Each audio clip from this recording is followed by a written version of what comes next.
待たせしました。世界一可愛いのは伊藤ちゃん。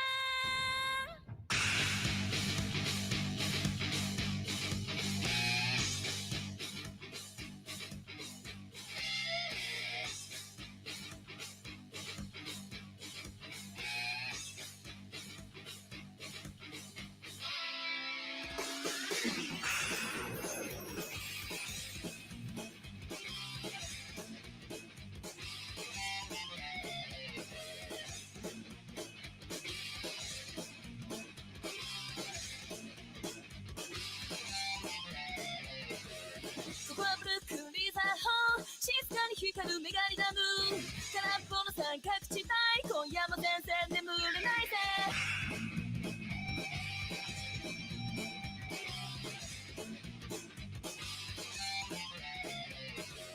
巨大都市に見放されて僕らの存在は消えた。あなたに残るだけどこなんと書いちゃって、本当は寂しくて愛が欲しくて絶望を出したくて、ショットガンを右手に明日の平和を祈るんだ。自由を追いかけて誰かにギュッとしてほしいって、本当の愛を探すんだ。ルクリーザ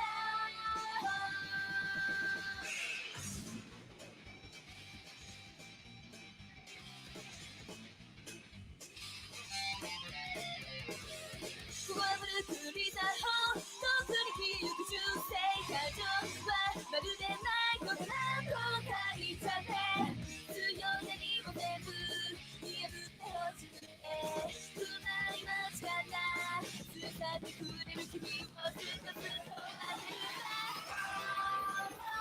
自由を追いかけて誰かにギュッとしてほしいって、本当の愛を探すんだ。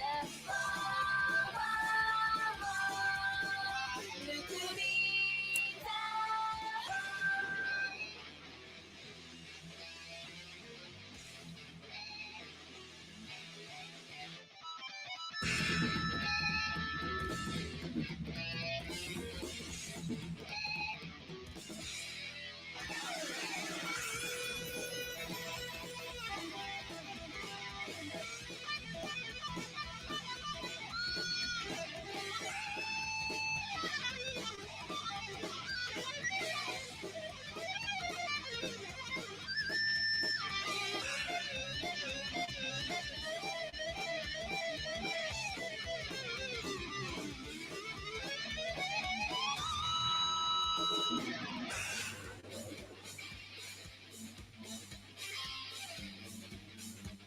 どこなんと書いちゃって、本当は寂しくて愛が欲しくて絶望を出したくて、ショットガンを右手に明日の平和を祈るんだ。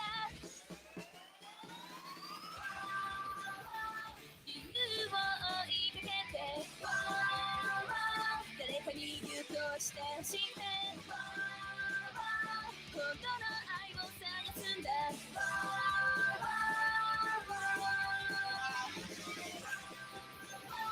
自由を追いかけて誰かにギュッとしてほしいって、本当の愛を探すんだ。ルクリーザ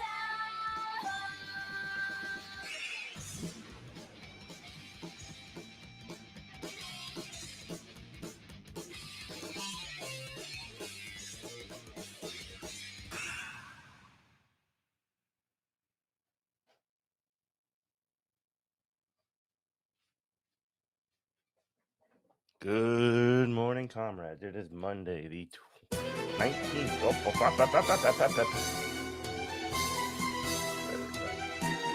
It is Monday, the 19th of July, 2021. This is your daily Good Morning Comrade. How are we doing? Looks like we got G Wolf in chat. What is going on? What's going on? It's a beautiful day. Maybe it won't rain today. Who knows? We'll we'll keep our hopes up on that one, right? Tomorrow we have a very special episode. We are going to have the one and only Matt Strackbean coming on the show. Uh, also, I'll follow him on Twitter at the Letter Hack. He has a brand new comic coming out. You can help support on Kickstarter called Milagro. You can get more information about that tomorrow on the show. But in the meantime, Kickstarter Milagro is no, not that, not that. Why can't I click anything? Why can't I do anything right? Here it is. Kickstarter for Milagro right here. All kinds of really good goodies that you can get for jumping on here. You do he's done a pretty good job funding, but there's some stretch goals out there that that they wanna put on here. So there you go. Digital book, printed book, yeah, both sticker sheet, all that good stuff. Across this, it's a professional wrestling comic. Really excited to talk to Matt about that. But yeah, story of a disgraced luchador living in self-exile in the streets of Mexico City, where he discovers a chance for redemption, but the road to redemption is paved in blood. When all you know how to do is fight, what does it take to be a hero? Find out in Milagro, Hero de las Calles. This action-packed graphic novel includes a complete story arc told in 3 chapters. So there you go, and the art's incredible. I mean, look at that stuff. Look at that stuff. I'm pumped. I'm pumped to talk to Matt. So yeah, that's what we got going on here. We got a whole team, the whole team. So there you go. Go check that out. Check out Matt on here tomorrow. When we're going to be talking about that Milagro. So yeah, how we doing today? How we doing? It is a beautiful Monday. Like I said, oh, you know what? Today is actually a very sad day, and I don't mean to like ruin everybody's morning. But today is 1 year, I believe. Is it today or tomorrow? Since we lost Michael Brooks, which is devastating. For those of y'all who don't know, Michael Brooks was a host of the Majority Report. He had his own program called The Michael Brooks Show, which was fantastic. He did extensive coverage of things like foreign policy. He actually went to Brazil and interviewed Lula, probably one of his last things he'd done. He was really great friends with Adolf Reed. He's like an absolutely fantastic interviewer, absolutely hilarious dude. And unfortunately, he passed suddenly on this day 1 year ago. So yeah, it's pretty sad. I mean, like one, anybody who dies, that young is we have. I don't want to like dwell on it, um, largely because largely because it's something that we've already done, but it's just good to remember. Somebody that was as fantastic as Michael, somebody as brilliant as Michael, somebody as smart as Michael, and somebody who's so here's one of the things that sort of encapsulates a lot of what he talked about. He talked a lot about a cosmopolitan and mature left, and that's sort of what I hope to put forward here on this program as well. A mature sort of very serious approach towards left. I mean, not like serious in the sense that like you can't have fun or self-serious. And Michael was definitely somebody who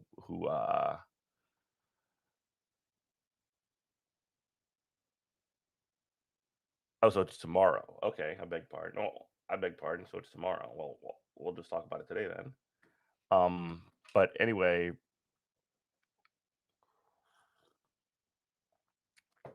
he talked about a mature cosmopolitan, mature left, and Michael was somebody who made a lot of fun. He had a lot of fun. He did tons of bits, things like Nation of Islam Obama. He did. He just had this way of sort of taking an idea and stretching it to the most ridiculous. Right wing Mandela was another really great one. But the the politics part of what he was doing was extremely earnest, you know. And he was able to sort of like integrate those two things pretty seamlessly. Um, and always had an extremely sharp eye on foreign policy. Let's take a look at this video from this is from the Mill series from a couple of years ago. Let's watch a couple of Michael videos today. How about that? Hi. So Hey, my Choki. first question, it says on your Twitter that you're Jewish. Am I getting this right? No. Is it the right Twitter? On my Twitter bio, it says I'm Jewish. No, but like in your tweets. I don't want to be wrong. I have Jewish background. I'm just trying to think of. Okay, so as someone with a Jewish background, Yes. how do you feel about Bernie's plan for Israel, especially as someone concerned with foreign policy? I love it. It's an absolutely necessary. My Jewish values teach me to oppose apartheid. Okay. Could you elaborate, please? I mean, there really isn't that much to elaborate on. I mean, has anybody ever been not only to Israel but also to the? Have you been to? Have you been to the West Bank? Have you been to Gaza? Yep. You went to Gaza. Oh, okay, but not to Gaza. Well, I know people who've gone to Gaza. You could definitely go to Gaza.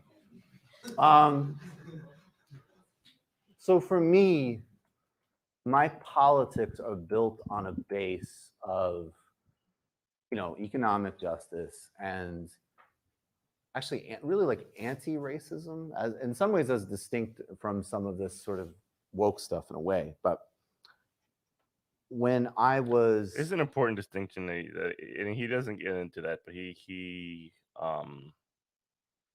when he talks about the anti-racism as opposed to woke stuff, as he puts it, I think that distinction is extremely meaningful, and we can get into that in a bit. I was already, look, I grew up, I was pretty connected to left politics. So I always knew growing up about the travesty that was the human rights situation. And I knew that people I admired, like Nelson Mandela said, South Africa is going to not be properly free until the Palestinians are free. In 2006, I believe, I read a piece by a guy named Tony Judt in the New York Review of Books, who was a really important Jewish scholar. And he just said, like, the argument was that, like, literally this is childish. Like, the idea that you have an ethno-state or a religious state, if you're committed to any type of broad-based social, economic equity and civil society, it doesn't work. No matter how justified, right? Of course there's justification because of Jewish history for Israel. There's justification for Kurdistan because of Kurdish reality. There's justification for Pakistan. It's notable that Israel and Pakistan are both disasters. Israel not in the sense of, look, if you're a European Jewish background, you have a nice life there. If you're not, you are, even inside 67 borders, not a fully equal citizen. And the situation in the West Bank is, it is literally Jim Crow-like, and Gaza is, it's just an atrocity. So that's not something that anybody could reasonably ask me to support. And I understand, there's some actions from some Palestinian groups that, we can condemn. In fact, those have not even really been in any way seriously in play since like 2003. And when we talk about, look, and the apartheid word specifically is both used by people who were crucial in ending apartheid in South Africa, like Desmond Tutu or Ronnie Well, Kasril. yeah, I mean, like the way that he sort of talks about, he did a really good job of demystifying the sort of question and Palestine specifically, like not on this video, but in another one. He sort of just simply points out the power dynamics and the actions that are taking place by the by the Israeli government, and putting forward the humans that are involved and the humans that are being attacked now. And yeah, it's just very, very sharp at cutting through a lot of that bullshit. Who served as intelligence minister under Mbeki, was interviewed. And the other main people who used the apartheid word are Ehud Olmert and Ehud Barak. So it is what it is. And I don't support second-class citizenship and occupation and sieges for anybody, no matter who they are. Are you not concerned about the binary between either condemning Israel entirely, being like also a stance that a lot of like very strong and notorious anti-Semitic people agree with, versus like, seeing this as more of a complex issue where it is wrong what's going on, and there's also a way to do this that Israel still exists and is supported? So it's not a complex issue. That's the big thing. It's super simple. There's one group that has enormous power. It's the most powerful country in the Middle East. It's backed by the United States. It acts on another population of people with total impunity and is never held accountable for anything. So there's no symmetry in the relationship, period. And just as like a thought experiment, IDW people, I love thought experiment. If we know that if somehow a population of Jewish refugees ended up in West Bank and Gaza, and an Arabic government in Jerusalem and Tel Aviv had an open air prison in what, Jewish Gaza, which they bombed with white phosphorus. They killed civilians indiscriminately, and they had no provisions for medicine. They had an embargo that blocked food, that electricity. Yeah, it's super simple. I mean, like, and again, cuts right through it.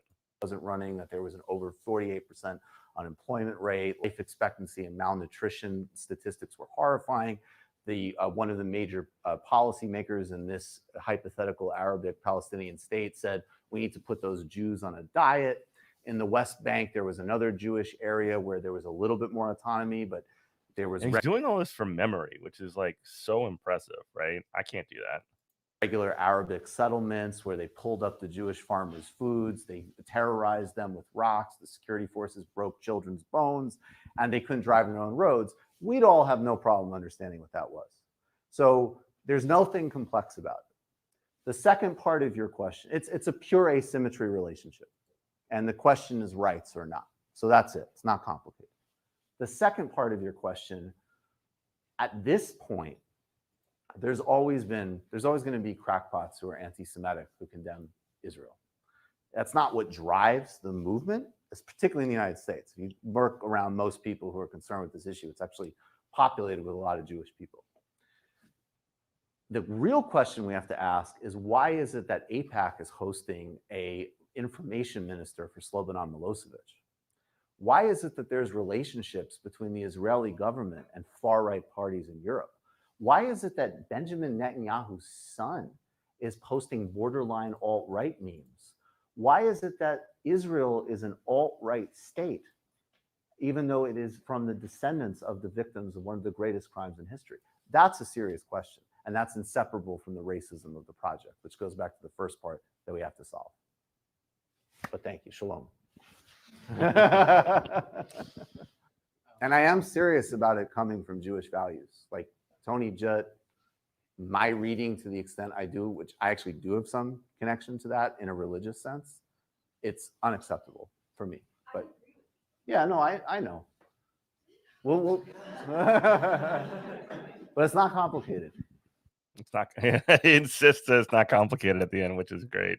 Here's what we were talking about earlier a little bit about that meaningful distinction that he made between he made between anti-racism and, as he put it, the woke stuff. He had a friend of our show, Adolf Reed Jr., on multiple times. Who's, I mean, I know that some people view him as somewhat controversial on the left, but I think that he's awesome. I think he's good. He's smart, and he's another person that cuts through the bullshit. Good morning, Bob. How are you this morning? But here's and we talked a little bit about this with Harvey K as well, just the other day, who on his interview with him last Monday, about specifically the 1619 project, which kind of falls into that line. So let's take a look. And would you include? I mean, that's pretty straightforward, right? I'll be provocative, but I mean, I want, we don't have to go too much into it, but I mean, I would be curious to hear some of your thoughts on the 1619 thing, in light of that, if you want to touch on it briefly. But we don't need to go too much into it, but I think it's, it tracks with some of what you're saying. Well, no, I think it definitely does. And I mean,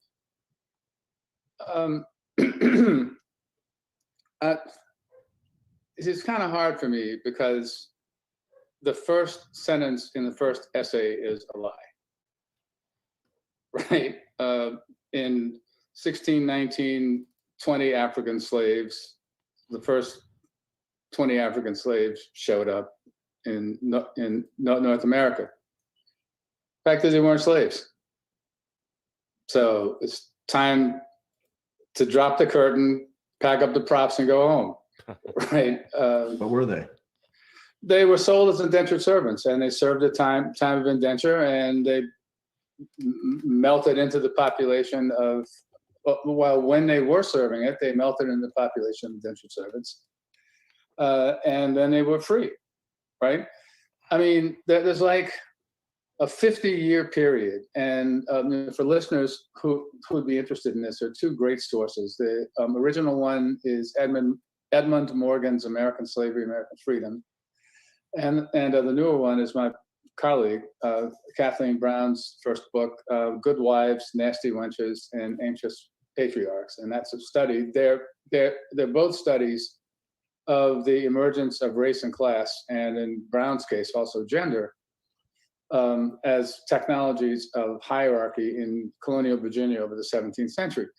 And there's like there's a good 50 to 60-year period between the time that the first Africans showed up and the time that you come out the other end of it with slavery and a racialized understanding of slavery. Like, you can watch over the course of that half or 2/3 of a century how gradually, and it's at the local court level, right? It's not big statutes of the House of Burgesses, where gradually the distinctions between slaves and indentured servants become sharpened, and the distinctions between enslaved and free blacks become compressed.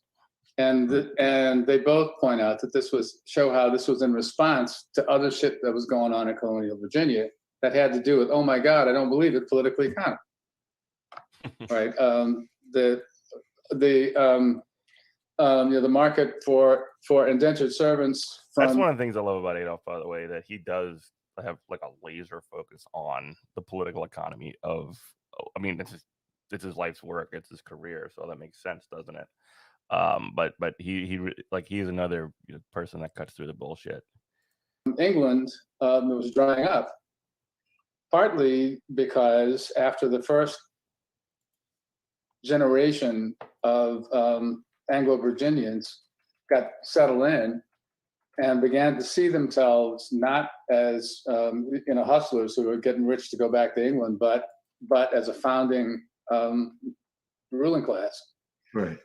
Shit got nastier and nastier, and they got more and more brutal. And the word got back to England. People said, "Fuck it, I'd rather go in the galleys rather than go over there." Right. So right. So that's already wrong, right? And I mean, the argument about, the sources of the Revolutionary War. Well, it's what really, I was thinking about this earlier. if you want to identify a core problem, conceptual problem with the 1619 project, it's what Touré describes as race reductionism, right? Because that's all they see, right? I mean, so anyway. So no, that's and that's interesting because even like one of the basic things that I saw that was kind of responding to it was saying like, look, the engine of the revolution is coming from New England, which has more abolitionist politics than the South, obviously. Right. Now, the Constitution is an objectively pro-slavery document, and that's a product or Compromise with slavery. Yeah, it's a compromise. I mean, it allows it to go on, is what I mean, and that's a political trade-off with the coalition you're trying to build across geographies to fight the battle, right? And that turns it again. And I guess the question I have for you that also is disturbing to me is why is it like nothing that has just been said says the founding fathers were great. And what a nice thing, you know. I mean, I remember Bill O'Reilly going, you know, the slaves should thank the Americans because they got to come. I mean, all of this, you know, right-wing, racist, American mythologizing, none of that is happening here. No, it's just in some ways it makes it even, you know, it adds to the varieties of obscenity. You know, there's the class dimension, the gender dimension, and then also just the way things work wherever they are, east, west, north, south, which is like, I'm in New England, I don't happen to like slavery, but I need to partner up for muskets and money with some guys in Virginia whose whole economy is dependent on this thing. We're going to cut a deal. That's politics. Right. Yeah. Well, you know, and on top of that, I mean, look at, I mean, Jim Oakes is somebody you should have on too, actually. Like his book, The Scorpion Sting, is really great on this issue, actually. But because there was, from the beginning, a separate tradition of anti-slavery constitutionalism, right? And what you know, some of the anti-slavery founders, I'm not saying all, right? But what they thought was, okay, well, because of the deal, right? You've got to accept slavery where it exists, right?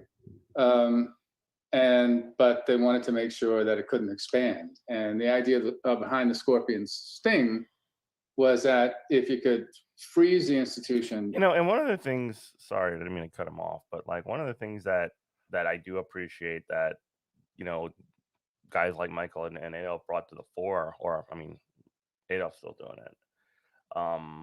But like they actually did talk about how like history and like these concepts that are like a bit more simplified and mythologized, like racism, for example, the sort of idea that it's everywhere within the society. There's a lot of context that sort of gets glossed over in perspectives like 1619. Now, my sort of general take is like it's not worse, I suppose, than the current sort of version of, you know, historical, like, you know, the old history that we have. It's definitely a somewhat welcome alternative. However, the critiques that are being provided here are extremely important because it's got huge limitations. It's a different perspective. However, I mean, again, there's a lot more to it. There's a lot more to what's going on here. It's another sort of like it I mean, the 1619 project specifically is very clumsy, in my opinion.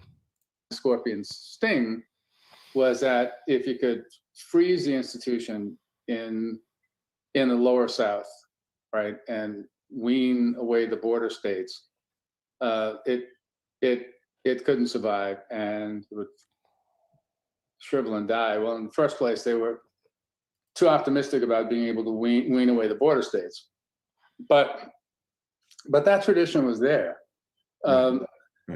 What's also interesting about this, right, is, and like this, pardon me, and this connects with, oh man, soft shell crab taco is really great. But I believe that. I'd like that now. Yeah, but but it connects with the shift from the defense of slavery as a necessary evil to the defense of slavery as a positive good that happens like in the 1830s. Because what people don't often think about is that the other thing that was happening. And again, that doesn't happen until the 1830s, like one generation prior to the Civil War. I mean, it's like any institution, slavery developed over time in terms of how it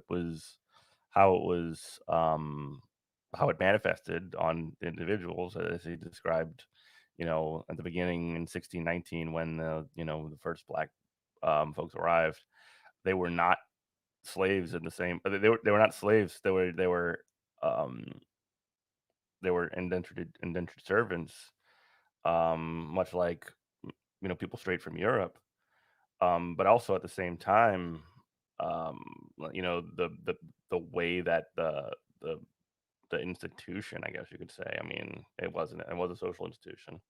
It was an economic system. The way it was viewed went from, as he said, something that is not is essentially like a necessary evil, and it changed in the minds of specifically people in the South who were getting so fucking wealthy off of this, to like, this is good and it's necessary and we need it and we must have it going forward. Matt Carp actually talks a lot about this as well. He's a fantastic historian.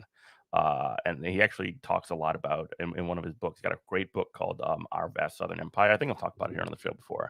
But he's got a great book that where he sort of talks about how the South, who's known to talk about like states' rights and everything like that, at least through history, that's the story, is that they talk about states' rights, but they did everything that they can to implement a foreign policy directed essentially by the South, who was able to maintain a balance or a majority in the Congress based off of the fact that they based mostly on the Senate, really, because the Senate is one of the most fucked up institutions in America. But they were able to essentially, they were largely responsible for kicking off the Mexican-American War, and many other things. I definitely check that book out in the run up to the Civil War.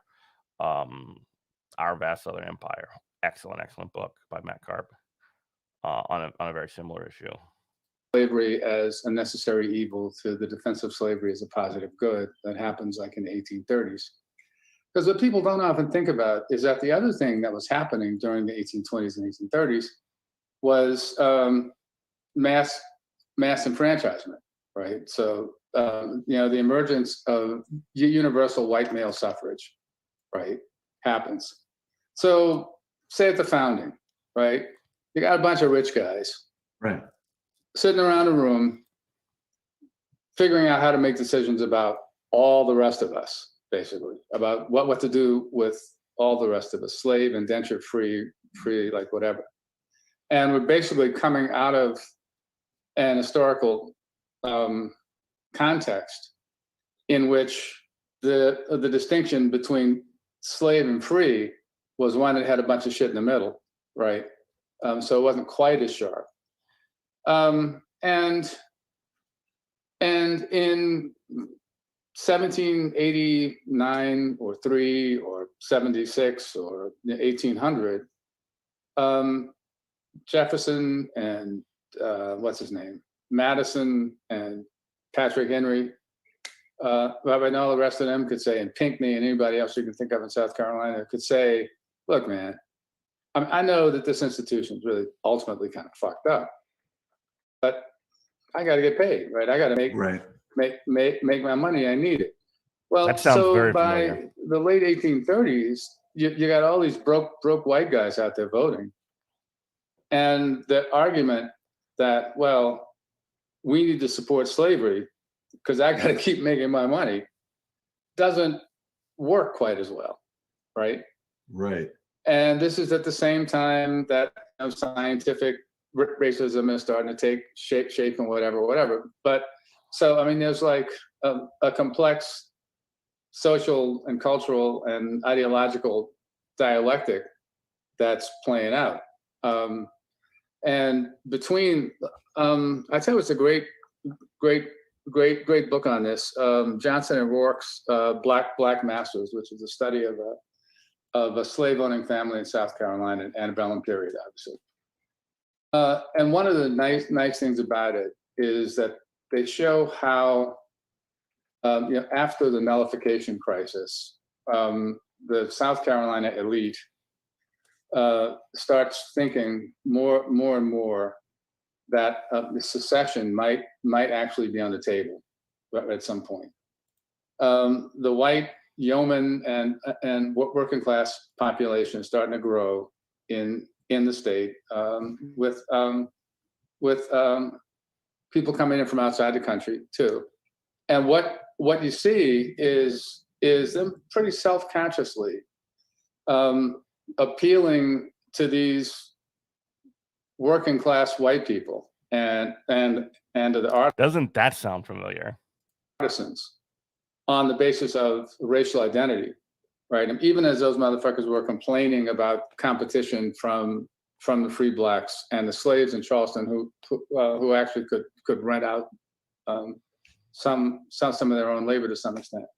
And you can see them, right, self-consciously producing something called an identity as white men to get ready for secession, right? Right. So what's so troubling? Politics that's doing all this, right? Sorry. No, that's great. No, because it isn't the idea that by complicating these things and talking about all the variables, you're taking away any of the moral punch is a problem for analysis. And then I guess, the question then becomes in 2020, not a project that took these things on, including obviously the racial dimension, but all of the dimensions, or maybe even just the racial dimension, but actually said, we're focusing on this facet of it, not that this is the single explanatory variable for everything. And I guess, and I think the stake of it, I mean, I guess if I read you correctly, is that the stake of it practically in 2020 then becomes, if we get back to making this stuff just metaphysics, then again, where do we go? Where do we go politically? What's to be done with that? Right. Yeah, I don't know. I mean, could Stacey Abrams be the vice president? I mean, who gives a fuck ultimately? Right? I don't think she's too thirsty in self-promotion. No, look, absolutely, man. Yeah. No, totally. And that's one of the first things I learned on the faculty at Yale is that if you want tenure, well, in the first place, you're crazy to want it, right? Because it's not likely to happen. But if you want it, the absolute worst thing you can do is show that you want it. Oh man, she is. I'm amazed, honestly, watching Stacey Abrams specifically, because everybody else that is in contention, Harris and Whitmer and they're all doing like the standard, I would be honored, but the focus is the election, yada yada yada. Right. Stacey Abrams is out there like I don't know. I've never seen anything like it actually. No, I haven't either. And it's the vice presidency, you know what I mean? Now, but I'm wondering whether she thinks that she can create such an embarrassing situation that Biden feels like he'd have to do it, and that's all I can figure. But I mean, she could, and like elder abuse. Yeah, right. He always talked about Biden, and he always talked about Biden like the way that the entire campaign was basically just elder abuse on him. Browbeat him, man. But yeah, it's nuts. I mean, and like from what I understand, she makes good money off those soft porn novels that she writes. So why not just go right into the sunset? Because I think she's got like a TV movie deal, like for one of them. Yeah, that sounds a lot more fun than being Joe Biden's vice president. I don't know about her. David and Matt are into her books. I know less about them. Okay. Yeah, well, I've just seen that. All right, one more. Adolf Reed. One more. This is a so one of the things that he like did also focus on, he was always very unapologetic about like his development into becoming a socialist, and he was always very skeptical of non-ideological sort of presenting like movements or figures, largely because that was, especially when it were surrounding things like anti-corruption, because like when you have these sort of technocratic approaches towards things, they end up almost always serving the right. And one of the ways that manifested was with Operation Car Wash and it's not the only one, but this is the one that comes to mind, is the one that I remember Michael talked about the most. Operation Car Wash, which was the sort of US backed manufacturing of a scandal on Lula da Silva in Brazil. And here's a piece that Michael put out about a year ago, shortly before, probably, I don't know what month this is, but like not long before his death, 2019, so about 6 months before, on that very subject. So let's take a look. But first, let's talk about ideology.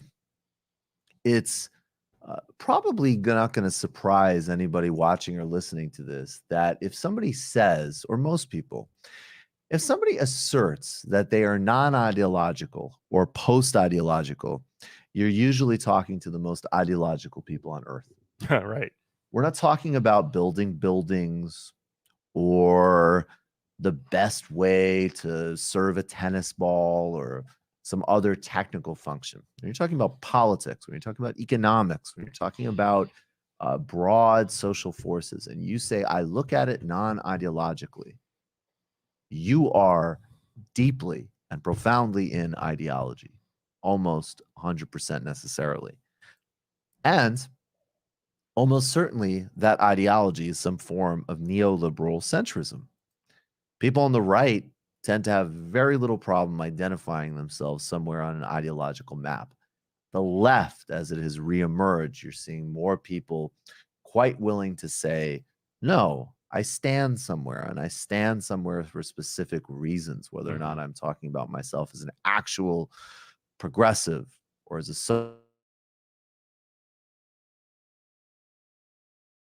socialist, or exemplify an idea of what now is called, and particularly called in Democratic primaries, of pragmatic progressives, and to not be governed by. I hate that term so much, pragmatic progressive. Like the idea, like it's rhetorical, sort of like rooted in it that like, oh, if you're not me, then you're not pragmatic. I have the ideas work, but like if you add, I mean, like, what have the Democrats done for you, like ever, like in your entire life? Ideology, but in fact by what is possible. Kamala Harris had a profile written of her in the New York Times several weeks ago, which seemed essentially almost directly laundered from Harris campaign talking points, that talked about how her focus was not on macro interventions or really any structural change, but in engineering the power and the bureaucracy of the federal government to help those most in need. And that may or may not be true in certain cases. We can take those policies. The Harris campaign, which famously was like, had a campaign of like student loan forgiveness for small business owners and certain majority, like for people who have achieved a certain level of a certain level of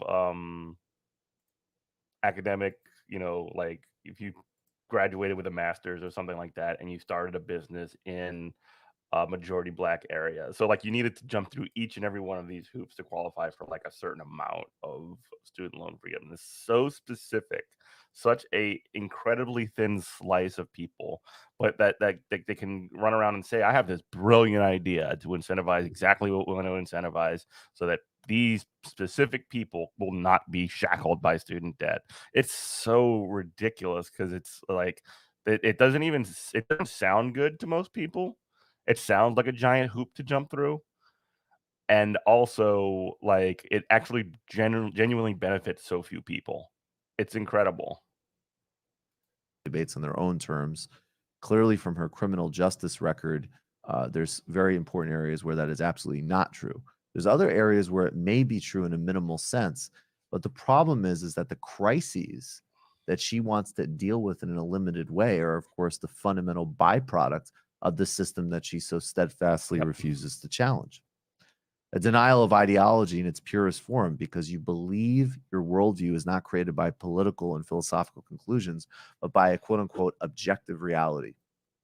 I talked with Daniel Bessner about the incredible danger of those block terms in politics, terms like national security, the economy, these large macro terms that actually mean very little in real practice and have vastly different meanings, implications, and experiences for different people depending on where they are.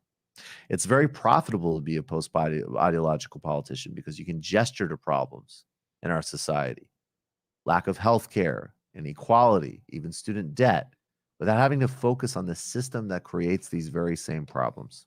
Yep. It's not surprising. And of course, Buttigieg just oozes this. This is why someone who on paper is a ridiculous candidate for president, a mayor of a college town in his mid-30s, would, in the best of circumstances, should be asked to maybe do a few more things. But we actually know that primarily what he's known for is some extremely disturbing things on race policing and gentrification. And covering up the murder of a child based off on a traffic decision that he made. But because he is a McKinsey guy Like, and a it wasn't covering up. It was like blaming, like victim blaming. Like the kid should have been more careful, something like that. After he had made a decision to remove a traffic light in a certain area that was considered to be very dangerous. Kid, a million people cross the street. Somebody crosses the street in that area, gets hit by a car, dies, and the response by Buttigieg is essentially, I should have been more careful. Not the policy decision that you made; it was the individual that did it. Of course, it's always the case, right? Rhodes Scholar, and because he speaks in this non-ideological way, he's able to sort of massage the erogenous zones of the media. It's not surprising that Buttigieg and Harris, the erogenous zones of the media. That's a great line. Are the lead with billionaire donors over Sanders and Warren. Most progressives are able to recognize this, but struggle to understand why we argue that it's really important. The kid should have pulled himself up by his bootstraps. That Bernie Sanders is in fact a socialist and is in fact leading a movement when compared to Elizabeth Warren and some of her very, very good ideas. It matters that Bernie's a socialist and that Warren wants well-regulated capitalism because you can see the distinction in their messaging and, in fact, the fundamental difference in their plans. See, Bernie does have a plan, and the plan is actually already here. This is another fundamental advantage of the Sanders campaign, and another reason why he is a structural threat and Warren is not. See, Warren has started to adopt the Sanders argument. Well, the way we're going to do bold things to reform the economy is we'll have a social movement. Okay. Well, Bernie's social movement is here now because that is the structure of the campaign. That's the warning messages on ICE raids. That's the immediate solidarity with the attacks on abortion rights. A caller recently noted to me, even with Tiffany Caban, who heartbreakingly came up short in her district attorney's race, that yes, Warren and Sanders both endorsed her, but Sanders' campaign was sending text messages, directing people to help on the recount, treating it like not just an endorsement, but part of a national organizing effort. Bernie's political revolution, not me, us, versus she's got a plan. Can you hear the fundamental distinction here and the fundamental problem with, yes, in some respects, although I will always say, look, you cannot vote in a fully humane and progressive way if you ignore foreign policy.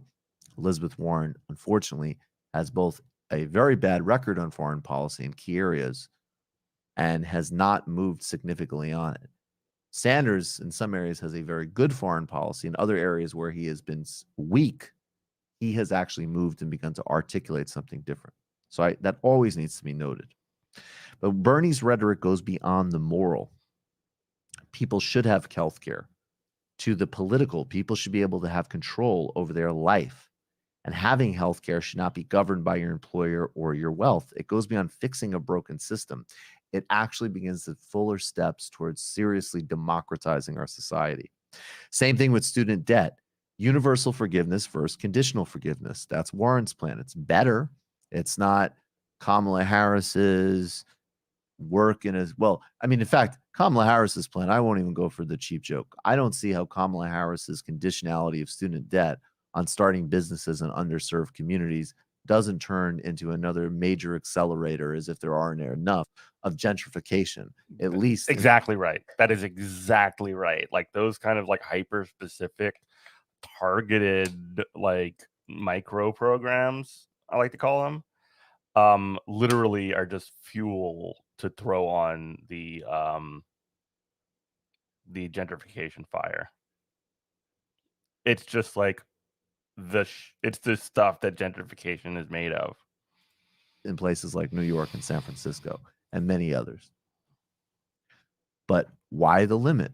Why the means test? Why the unnecessary technocracy? Why the division in something that actually should be just a universal liberation for all that will pay enormous democratic and economic benefits? When Bernie talks about the billionaire class and names particular individuals, he's working to build class consciousness out of an economic system that creates losers to create winners. This is far different from Warren's rhetoric of a rigged game. Both want to change the system, but Bernie and his movement, they want. And you know, on the line about Warren's sort of framing the like system that we currently have, the capital system we have, as a rigged game.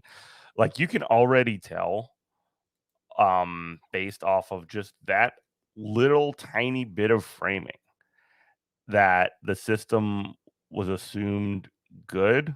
However, there were corrupting factors that made it bad, which is like it's not the case at all in reality. It's quite the opposite. I mean, like the system literally generates inequality. It generates poverty. It generates, on the other side, extremely obscenely wealthy people. So like, no, that's just not gonna. That's a big red flag in terms of framing, which is like the biggest limitation, in my opinion, of what despite her like lack of charisma, I guess you could say, and her at the end of the day, she ended up trying her best to undercut the Sanders campaign on identity grounds, essentially. Very, very, very, very bad. To transcend it and reset it, and they don't have a romanticism about what existed before. It would be cheap and ridiculous to compare either Sanders or Warren to Trump. A lot of people try to make that cheap, stupid comparison with Sanders. But if one wanted to make the only viable comparison there is, it would be that Warren, in some respects, points to an imagined past.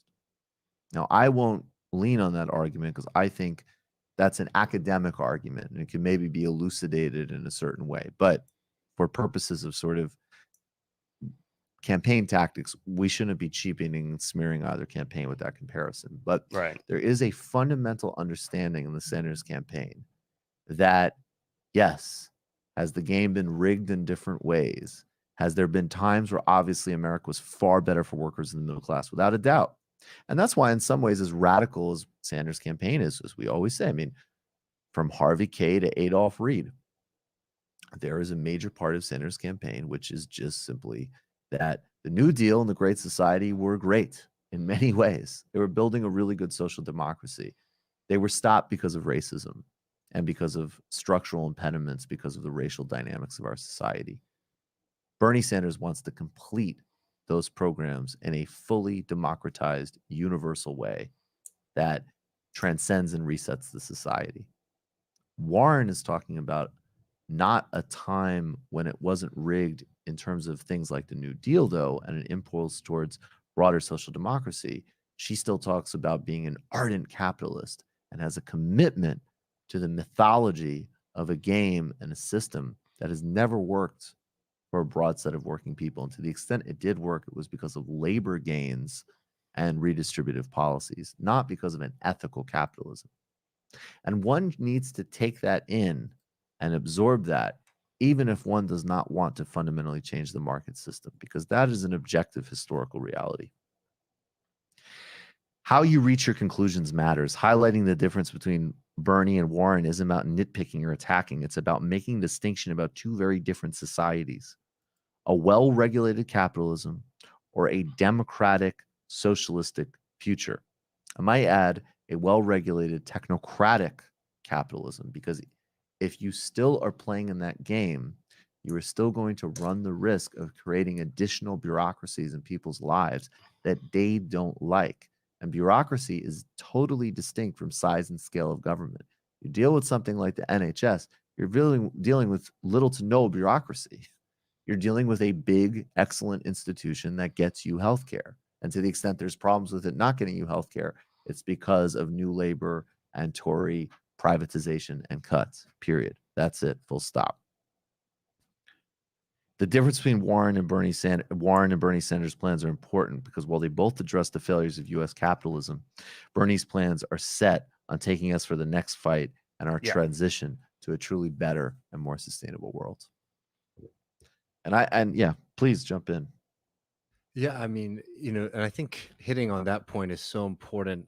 The last point about Bernie Sanders' politics and that how they're laying the groundwork for the next fight, which is the idea that it's not just about mitigating some, symptoms that we're seeing now, but actually pushing them even forward to saying like, all right, things are bad now, but we actually have a vision for a much better future that's going to function better than any kind of imagined past that's ever existed.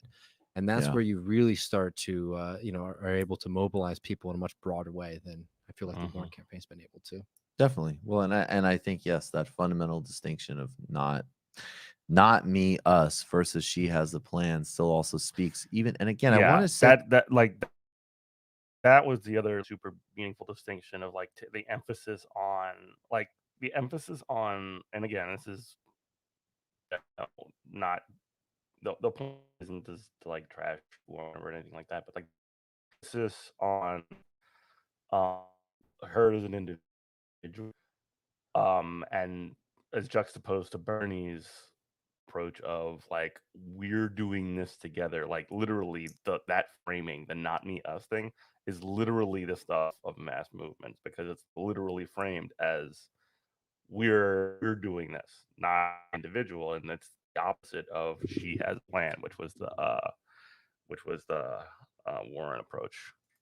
Dave, our viewpoint is socialist, but I think even in that broader democratic impulse, that the training of the technocracy to off-source those decisions so that she has a plan, they have a plan, so-and-so is so smart, versus we actually have to do this. And then that actually points to a structural contradiction in the Warren campaign, right? Because they've caught up with the Sanders argument. And now John Favreau acknowledged recently with Bree that whether or not you elect a Sanders or some centrist, whatever, that you need to have a movement behind you to do anything. So she has a plan, but also I have a movement is a fundamental contradiction. Like that's not a dialectic. That's a contradictory impulse of what we're actually doing here. And if we've learned anything over the past years, especially with, the many failures of the Obama administration when they had power, right? When they were in control of, all branches of government, the inability to be able to put forward a left program was certainly one of, their personal ideology itself. Definitely. But also we have to have learned this lesson that To be able to make any change, you need to have a massive groundswell of people to do it. You can't just put people in elected positions and then expect things to change. And that's another reason why the fact that there's a political movement that's outside of the electoral game itself with Bernie Sanders is so important. That it's really mobilizing Absolutely. people in their communities to be involved, that there'll continue to be a political force even outside of election time. Definitely. Yeah, and I know we don't want to harp on this comparison, but it reminds me of Theoria. Unfortunately, some of that energy has gone to things like force the vote. But I think that's like the loudest minority of the like components of the campaign. I think a large part of that, that campaign structure, or at least many of the key organizers ended up. I mean, they were already part of organizations like DSA, and now a lot of that focus and energy has gone back into DSA specifically. Shout out to the interview that we did with Austin Gonzalez last week. He's on the DSA National Political Committee. You should go back and check that out. He was also a part of the Peru and Venezuela delegations. He went to Peru to sort of kind of keep an eye on those elections. Got a great story behind that. And he also went to Venezuela for the Council of the Americas and also visited some of the communes out there. And you should check out Aaron's podcast. He had actually a really fantastic interview with Fern, who's running for the NPC right now. He's actually he's a construction worker, and he has actually been a part of PT in Brazil. He's Brazilian himself, and he's really good interview. You should check out his podcast, Austin's podcast, Machete e Mate, to hear about that. Anyway, back to this. Definitely. Yeah, and I know we don't want to harp on this comparison, but it reminds me of Tia Ria Francos when she said this when Tucker was, peacocking about supporting Elizabeth Warren a few months ago. Right. But she says Warren's call for economic patriotism resonates with the xenophobic right. That's because it assumes a mythic unity between American bosses and workers aligned against foreign competition. But workers and bosses' interests cross borders. And it kind of reminds me of, like 5 years ago, this was much less certain, but the term progressive was sort of the main banner, right? And the problem I have with that is if you historicize that for America, it's like you go to Teddy Roosevelt, and you go to sort of like a sort of nationalistic corporatism, but that was like fixated on fairness and like did a lot of good antitrust stuff, but was still like focused on national leadership and pride. Well, that's her message. Yeah, exactly. I mean, that's undeniable. I mean, again, but she's a true progressive in that sense. She is, and that goes back to that goes back to the green militarism stuff. Morning torches and pitchforks. I mean, that is and I want to be clear. I think Harvey K really does navigate a course. I absolutely think that Bernie is a patriot and absolutely loves America, because America. I mean, there's so many different traditions of what that even means. But I think he is of that worker-oriented. I'm not trying to go down like the sad memory lane, to be clear. Broad-based vision, and I do think that yes, there is a continuity there of we can have a powerful national capitalism, and the advantage is you break up monopolies, you do these really important interventions, but it does not have a fundamental power rebalancing, and it also is again, it makes a lot of sense that just the total limitations and even real embrace of militarism. And I keep harping on this because frankly, like I constantly bring up a lot of his positions and takes like in regular conversation. I can't help myself. It's really weird. The ecological dimension of these things demands that everybody pay attention. And I would say, and look, I'm not a big, I'm not a big, I don't go to moral arguments that often, frankly, although obviously they're always there. But I don't understand how you can fancy yourself some type of sort of like, conscious voter and not think that, wow, my vote affects literally every single human being on the planet. And you need somebody who's constructing something different in foreign policy. And the only person who's putting it on the table remotely happens to be the leading left candidate. So, I don't know. Plenty of time to make this argument, but I really hope that can, come across. You've just All right, watched. one more. I got one more. So one of the things that Michael focused a lot on as well, and this was some of the more fun stuff, but he did take it very seriously. You can tell he actually wrote a book on it. That's how seriously he took it. But this sort of like faux intellectualism that people like, and again, this is kind of to speak to the lack of like ideology or whatever that some of these people have. Some of them, others do, but specifically Dave Rubin. He was definitely one of the like beyond ideology motherfuckers, and tried, but he was, it was part of this group called the IDW, the Internet Intellectual Dark Web, and they put forward this fake intellectualism of basically the sort of like centrist ideas and essentially like the establishment ideas, and they were sort of portrayed in this like unnecessarily like revolutionary light, like they're brilliant brain geniuses or whatever, like, and this is worth checking out. You should definitely check out Michael's book, by the way, on this subject as well. Guys, how's everybody doing? Still trying to get the live stream set up here a little bit better. I'll probably get something to hold the phone on soon and stuff like that, but I actually kind of enjoy the chill setup. Just waiting for people to hop on. I should remind everybody that it's super helpful if you hit with a donation during these. That would be awesome. And of course, the best move is to become a Patreon. That's how the whole thing happens. You can just click the super chat. That's how you do it. Is the echo really that bad? I don't know. We'll see. We'll see. This is like the chill. Oh my God, his comedy is so good. It's so funny. Chill version of these things. So maybe I'll answer a few questions later, but I actually did want to talk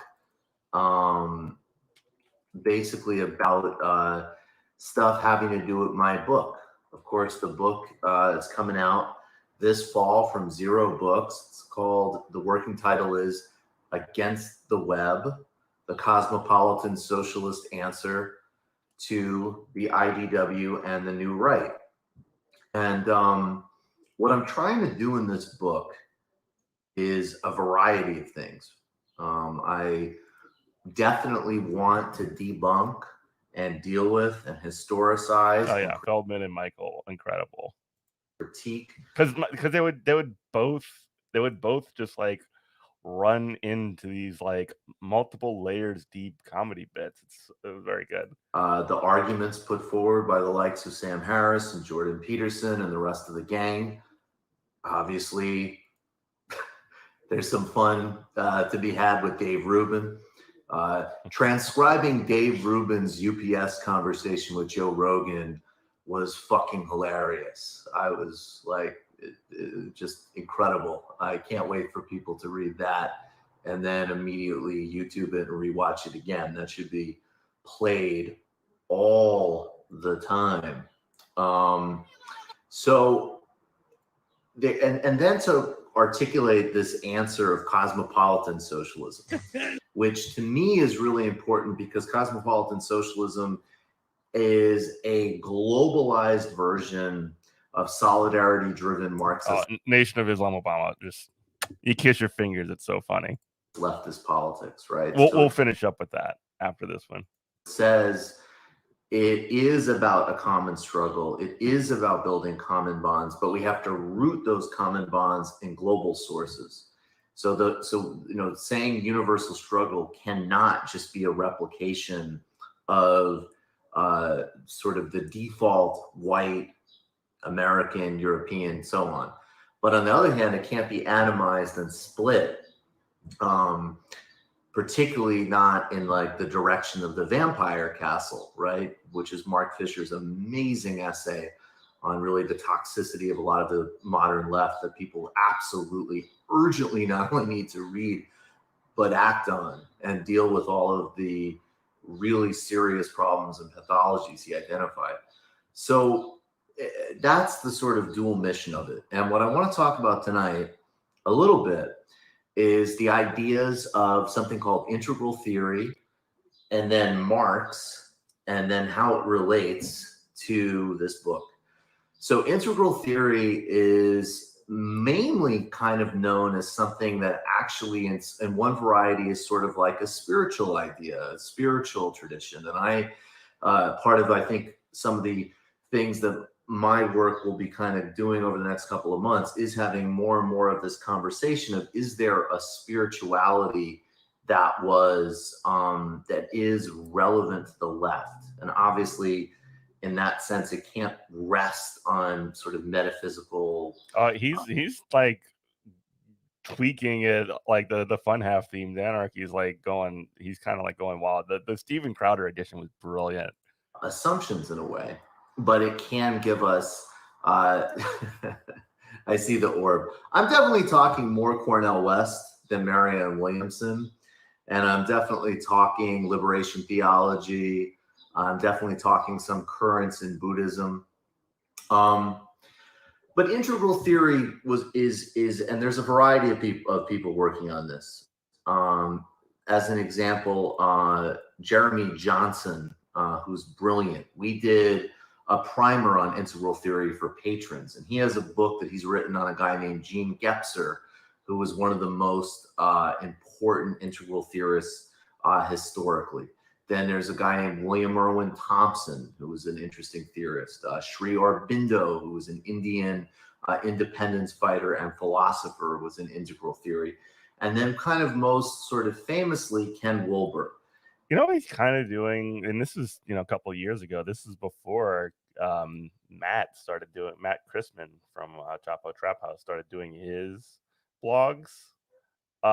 Like Michael kind of did that a year in advance of him. I don't know. Like he sort of just kind of like had some prepared ideas and then kind of went off on his own way. This is kind of like a proto version of that, I find. In at least in a modern American context. And Ken Wilber I love the Matt Christman blogs, by the way. They're good. You should check them out. The when they started, they were so good. They still hold up pretty good though.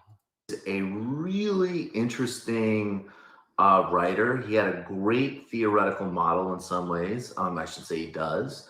Unfortunately, his writings, when he's tried to apply his model to different areas of social concern, I mean, he usually ended up in kind of a mess because, just areas like politics, he just has a very limited information base on. And he sort of just, replicated kind of mediocre conventional wisdom. And I would say in some ways he's IDW adjacent, although Jokey, they're really good. His theory is a lot more interesting than a Jordan Peterson's, as an example. I wish that people, even for all of his many, many flaws and weaknesses, were reading somebody, and kind of some of the sort of new age stuff, were reading Ken Wilber instead of Jordan Peterson.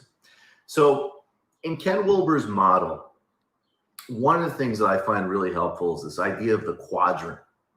And this quadrant model says that on the right side of the quadrant are systems that are objective. So, and then on the on the lower half, I believe, is the individual, and then on the upper half is the social. And on the left side, there's subjective, and then it also goes individual and social. So one example could be on an individual level, if somebody was dealing with, say, something like depression, that would be maybe configured of in some ways as an individual challenge, although we know from Johann Hari's work it very much is not, and the kind of broader integral answer to something like depression would include social, political, ecological dimensions. That actually is integral thinking. But you could say on one side, if we were keeping this narrow analogy, one side of the dimension would be looking subjectively. What's happening with somebody's brain chemistry? What is their nutrition like? What is their physiology like? How is that affecting their mental health, right? Then on the flip side, there's a whole bunch of really important subjective questions. What is their day-to-day experience in life? Does their life have meaning? Does their life have purpose? Are they, how are they actually doing in their lives? And then you can go on to argue that there's a similar corollary socially, right? So like we live in a quote free market capitalist society, right? And there's all sorts of regulatory and institutional realities. There's deregulation, there's liberalizing the economy, so-called liberalizing the economy. There's writing rules and bureaucracies that favor the wealthy, that favor corporations, that I haven't read Johann Hari in years. It's been a really long time for me. Allow companies to use the state in very restrictive ways when it comes to things like their intellectual property, but in totally lax ways when it comes to the environment or workers or something like that. And then on the flip side, there's a mythology, there's a story of the free market. There's a story of, the self-made man as an example. So there's things are always correlating. And this is true of everything. Good, bad, east, west, north, south. There's this integral mode.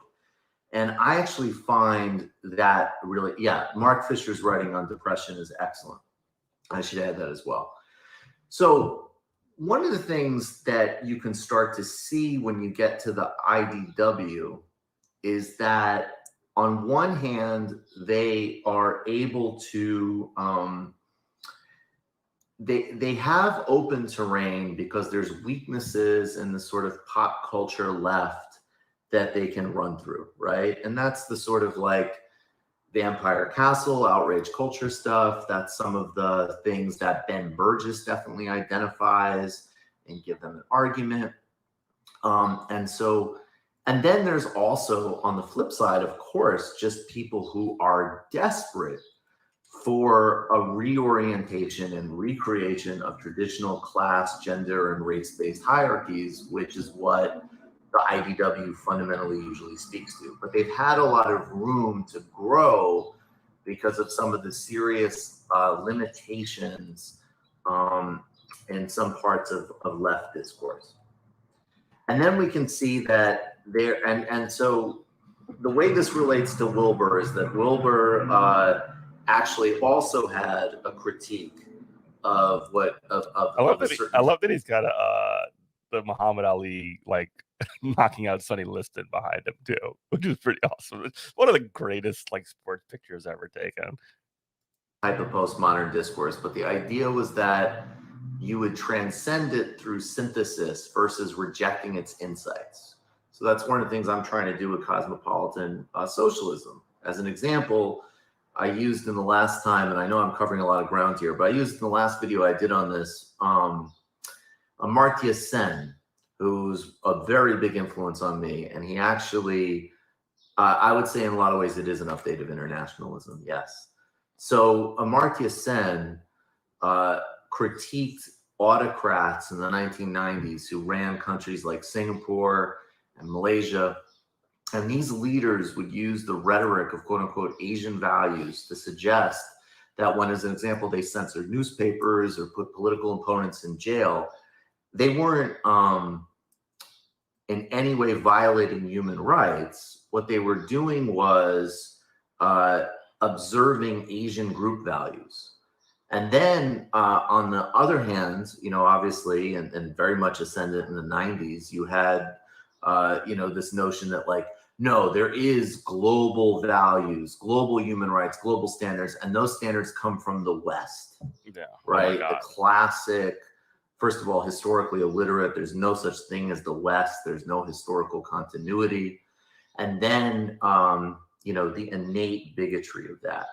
So the argument that Sen made was that, in fact, we don't have to go in either of these directions. There are universal aspirations for rights and values, and they're universal because they're expressed in every single culture on earth. So we can root our values and our politics across the globe. That's something I try to do to the extent as humanly possible on my show. I want people to know that, as an example, reading Cabral is nothing more relevant than, for centering our politics and understanding history, class, and economics.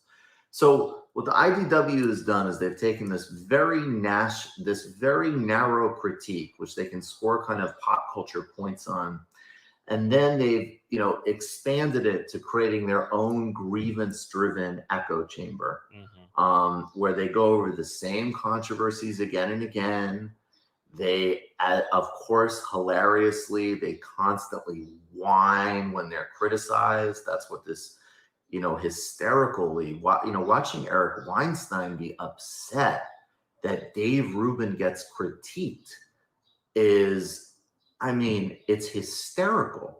And it really shows the ball, right? It shows the ball that this is not a, movement of openness. It's a movement of grievance. Yeah, it's important 100%. to respond. Like, it's literally just people intellectualizing being mad. It's incredible. To these guys, though, because again, partially they identify some areas where we can be weak, but also because, especially in Jordan Peterson's case, he's dealing with lack of meaning and alienation, and then he's giving a reactionary answer to it. That's why, in some ways, in writing the book, dealing argument by argument, Harris is the one that requires the most precision.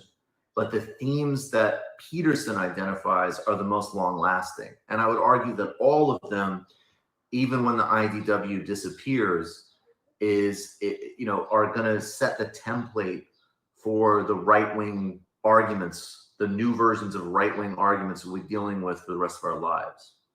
So at any rate, that's why Peterson is so important, and that's why I do think that the left cannot shy away from conversations about meaning, purpose, and also this is exactly right, though. One of the things that that Jordan Peterson and Jordan Peterson's terrible, but like he actually he has the ability, he had, I think he's definitely softened a lot at this point. One of the when he was sort of riding high, he was able to he talked about meaning, like the actual meanings of things, through a conservative lens, right?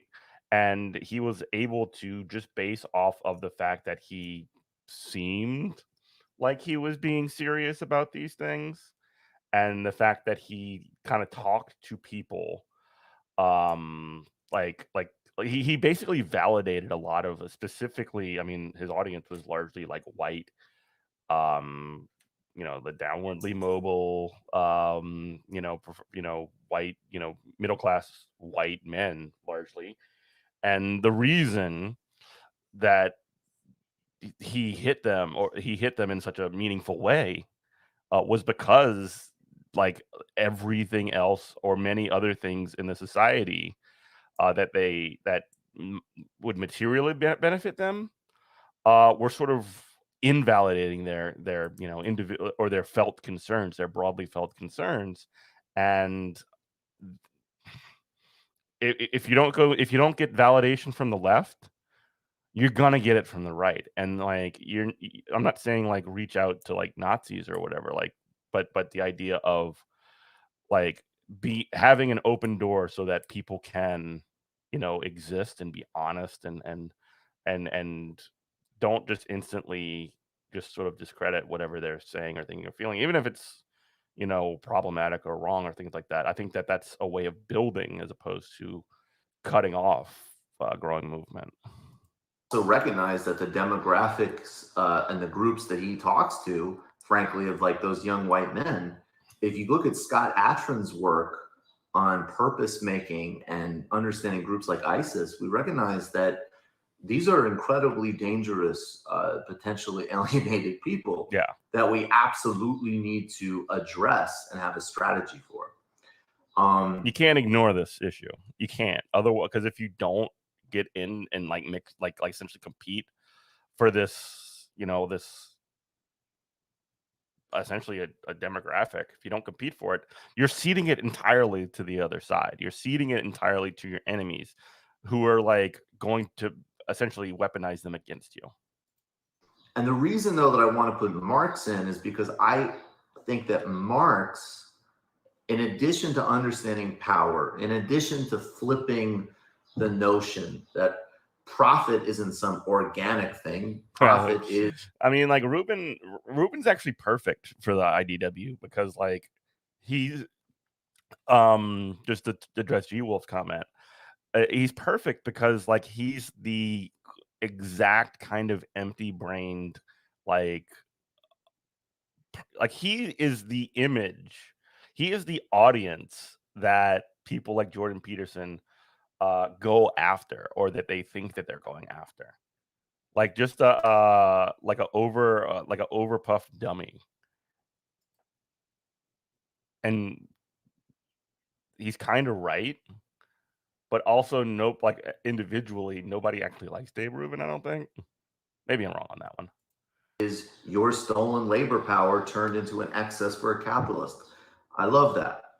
Primitive accumulation. How did capitalism actually start? What was the foundation of it, right? These are really important, vital. But you can also take concepts and ideas like alienation, the disconnect from the output of your own labor, the really, if you get down to it, the notion that people don't have governance and power over their own economic lives, is also, if you want to use a spiritual problem, it's a meaning problem. When you look even at an example like Mondragon Exactly. He's a vessel for bad ideas. Corporation in Spain, which Professor Richard Wolff uses a lot, or other cooperative efforts like co-ops, as an example. You totally see that people who have more power in their corporation, more power in their business life, in their economic life, which obviously we know that private enterprise is the least democratic sphere in so-called democratic societies, that the ability to have that power over your economic life helps transcend some of that alienation and generate meaning and purpose. And this to me loops back to the quadrant, because what we can start to do if we don't shy away from questions of meaning and purpose is, one, generate our own discourses on things like spirituality, things like generating existential meaning. And then we can sync them up with the reality that not only should you not just sort of like worry about quote unquote cleaning your room and fitting into a system that does not work for you and most people, but that in fact alienation from your own economic life is a profoundly important existential and spiritual question. And we can start to come with our own materially grounded integral framework. That's a problem. A lot of integral ideas are fascinating, but they're not materially grounded.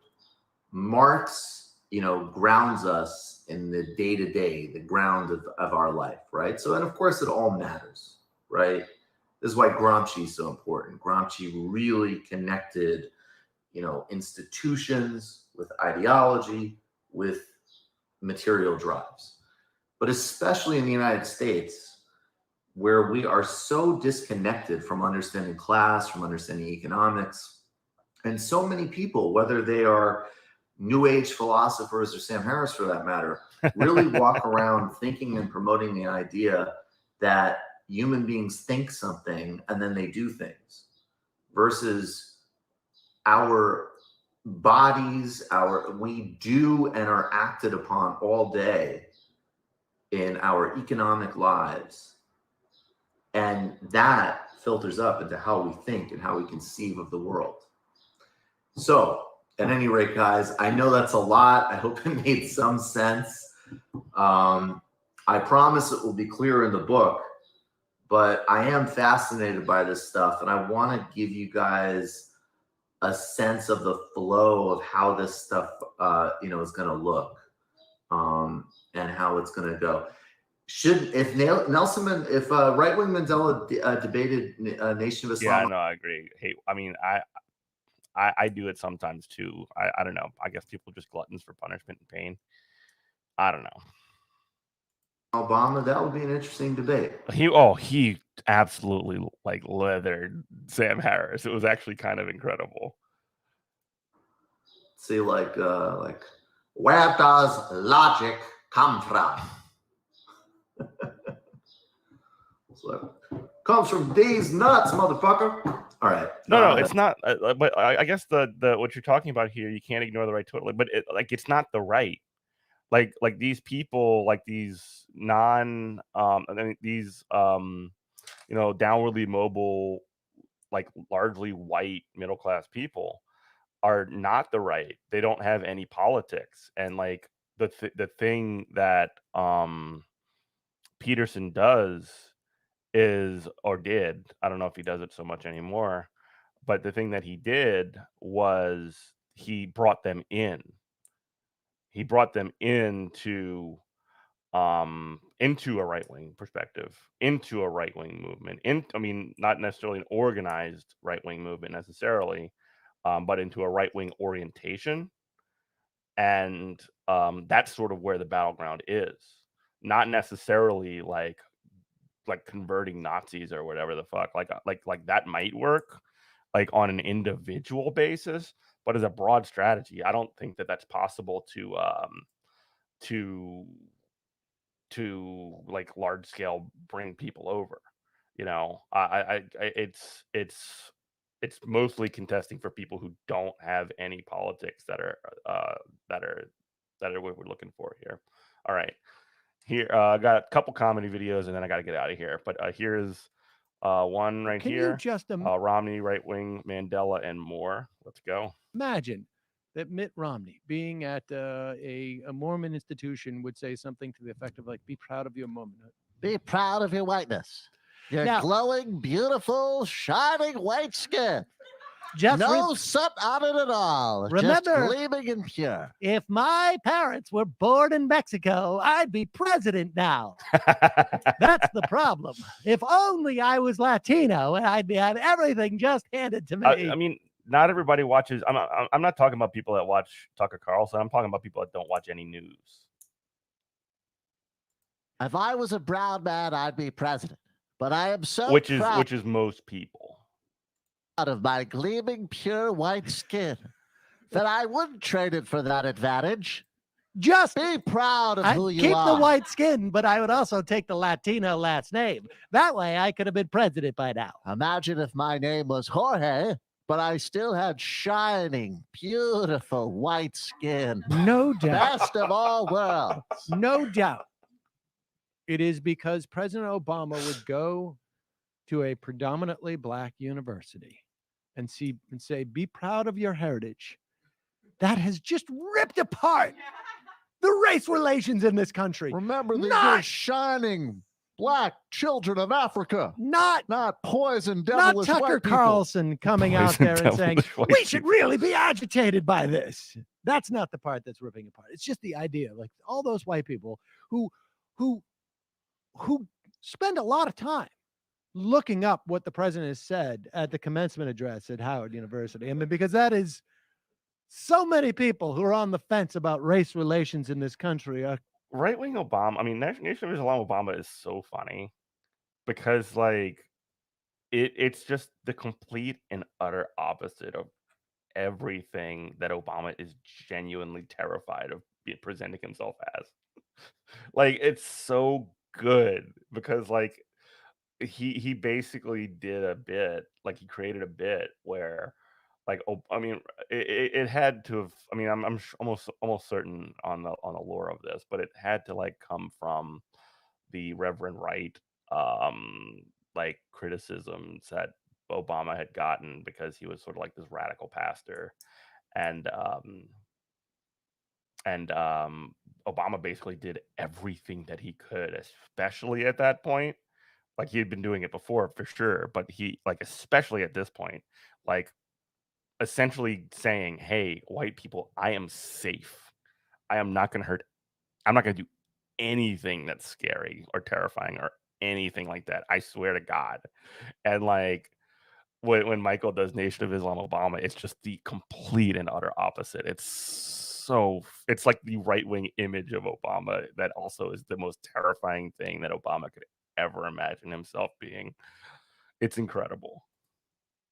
Constantly taking the opportunity to go and check out what the president's going to say at a historically all black university. Just, God, man, I wonder if just Tucker Carlson just get up in the morning and just go like, how much money will I make? Does he do a cost benefit analysis of like, I've got this much like soul and integrity left? Maybe, it's very little, but how much could I get for it? And what would it take? It is really, Bang for I your just, buck. unbelievable. I don't know. I mean, I guess it's unbelievable how believable it is. I mean, how many literally thousands of segments have they done at this point? I mean, they could do segments on like, oh, why doesn't Obama read to white preschoolers? Why does he hate white kids so much? Oh my God. I mean, I'm not anti-black. I wish they weren't all criminals, but I just want to move to a point where we're beyond all of this stuff. Anyways, illegals crossing the border. Next up. That's right. Yeah. But the whole idea is that we should be colorblind now. And that's I mean, that is the functional equivalent of somebody starting 500 yards into a 1,000-yard race and saying, okay, let's freeze. We're going to treat this equally. Let's see who gets to the end line first. I'm at the 500-meter mark. You're at the 0-meter mark. Let's let bygones be bygones. Bygones be bygones. Hello, Quibble. Or remember, Kibble? you're shining princes and princesses of Africa. The white man was created by a devil in a cave. There you go. Unbelievable. Obama actually starts laying like a nation rap. Hi, Wolf. And then the other part of this program is that we also have an opportunity to bring Obama in and actually get more. It's not enough to hate the white man. You need to know how to take over his businesses, throw him out of his homes, right?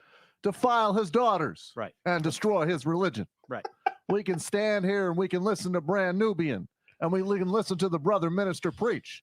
But if we don't burn down Whitey's home, we don't terrorize Whitey on the street, then we're not going to have the results that we fundamentally want to see. That's right. Allahu Akbar. So the idea is just don't just be passionate, but actually get out there and do stuff that's don't really, just be talking really about be how upset. Whitey controls the vaccine supply in your Tucker dorm room. Get out on the street. Burn down a home. Carjack a car. In LA in 1992, they didn't sit back and bemoan what happened to Rodney King. They burned down the yellow man's laundry mats. That's what we need to do today. Jesus Christ. We've gone a little far. I don't know why we don't have video of that part of the speech, but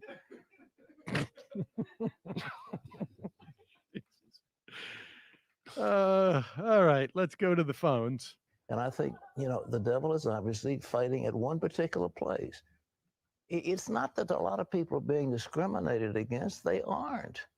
And yet the Justice Department has come out with a ruling that the law in North Carolina is discriminatory. Now, of course, they have to prove that in court.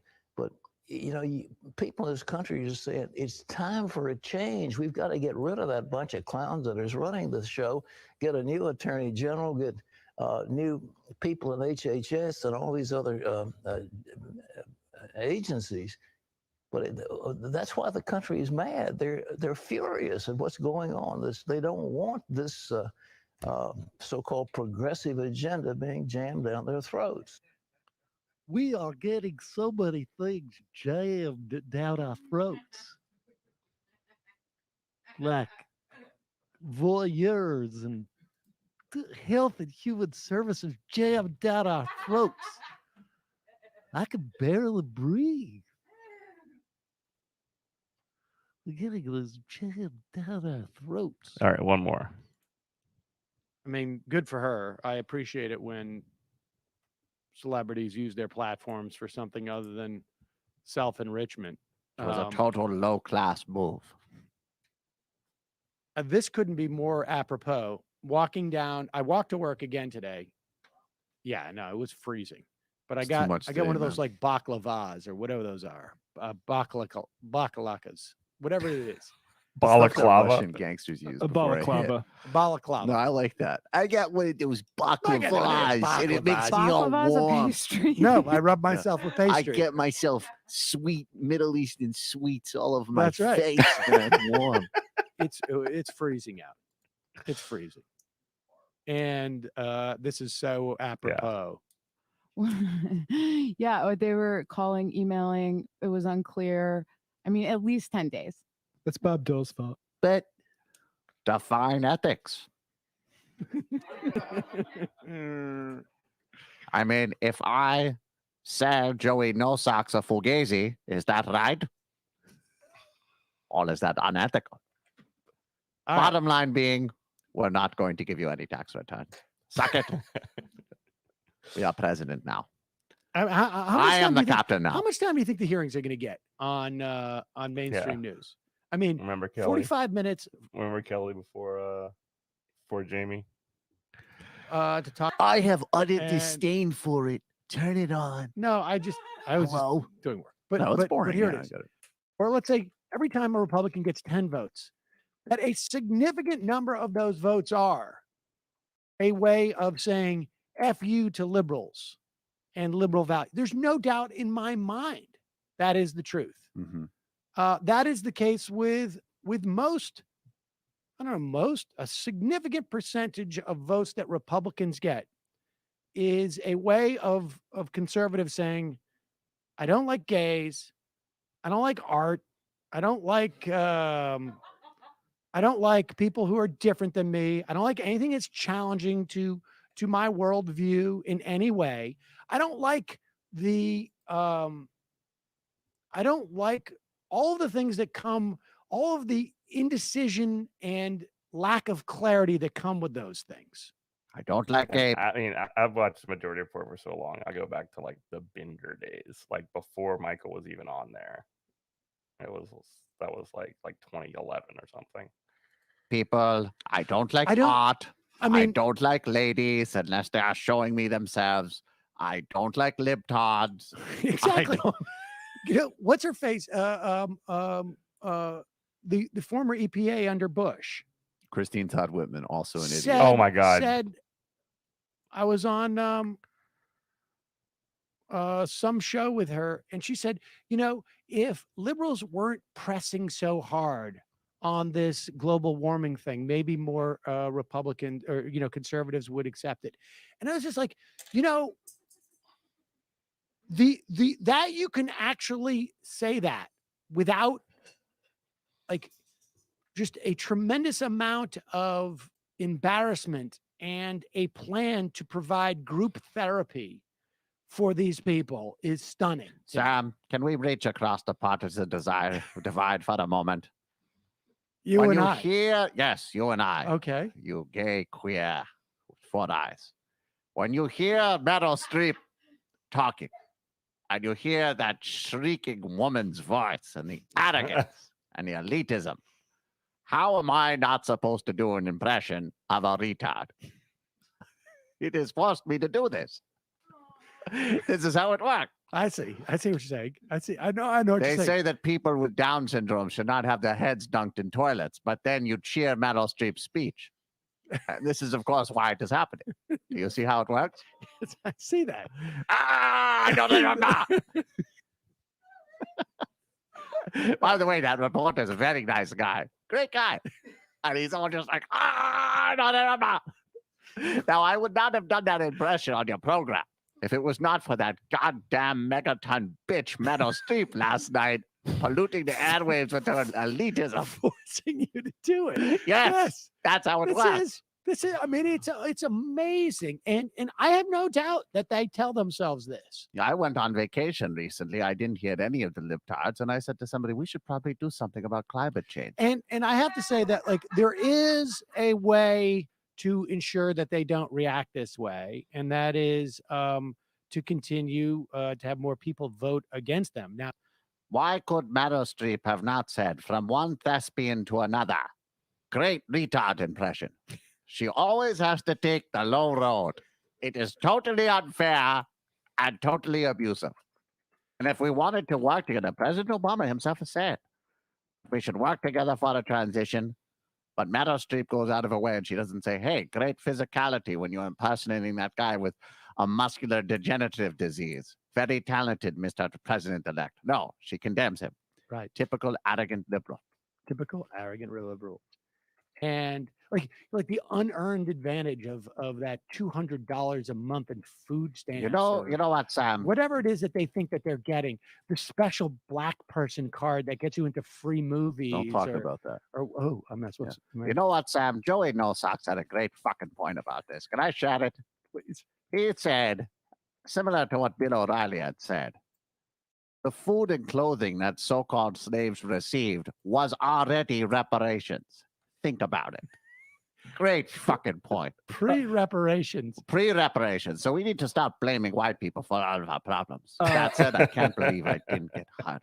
You have a hard time remembering all your URLs because they're majority something. All you need to do is shake it up, like MandelaRating.net or KoreanCucksauce.info. Mandela Rating. I checked; they're both available She's a with 10. .coms for $2.99. Oh, they still have Total Cut dead. Nation. Let's go to the phones. 5. Listen to the Jerky Boys. I'm No, not familiar with let that it reference. go. Oh, sorry, Grandpa. All right, man. Thanks for the call. I don't know that reference. Appreciate the call. Thanks, Connor. Hey, yeah, thanks, guys. All right, Yep, bye-bye. take it easy. I love it. Look how it feels.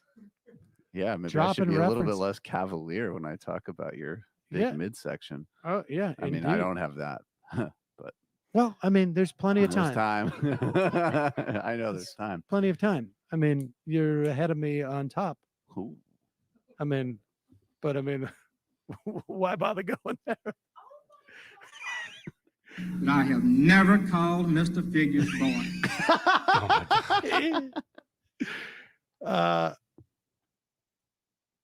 Unbelievable. All right, guys, here's what you need to do. Protests are great. Getting out there, making your voices heard.